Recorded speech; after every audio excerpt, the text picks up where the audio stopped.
এই নাও তোমার পতাকা। ম্যাম আমারটা। বিজবি পতাকাতে দেখতে অনেক সুন্দর, কিন্তু আফসোস তুমি তো চোখেই দেখতে পারো না, তাই পতাকা দিয়ে কি করবে? কিন্তু ম্যাম আমি তোমার জন্য কোনো পতাকা আনিনি। তো চিমকে তুমি বলো তো আমাদের পতাকার উপরের কালারটা কিসের প্রতীক? ম্যাম আমি তো জানি না। ম্যাম আমি বলি, বিজবি তুমি চুপচাপ বসে থাকো, তোমাকে কি আমি জিজ্ঞেস করেছি?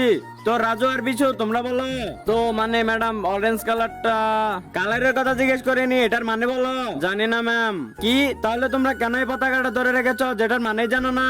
বিজবি তুমি বলো। তার আগে বন্ধুরা তোমাকে যদি বলা হয় 1 কোটি টাকা নিবে নাকি তোমার মাকে নিবে, তোমার উত্তর যদি আমার মতো মা হয় তাহলে ভিডিওতে লাইক করে চ্যানেলটি সাবস্ক্রাইব করে দিও, আর তোমার সুন্দর নামটি কমেন্ট বক্সে বলে যেও। ম্যাম অরেঞ্জ কালার হলো সাহস এবং শক্তি, আর যে সাদা কালারটা এটার মানে সত্যি এবং শান্তি, আর সবুজ কালার আমাদের দেশের উন্নতির প্রতীক। আরে ভাবিসবি এই পতাকা পাওয়ার আসল যোগ্য তো তুমি। দাঁড়াও এই নাও, এটা তোমার gift. Ma'am thank you ma'am.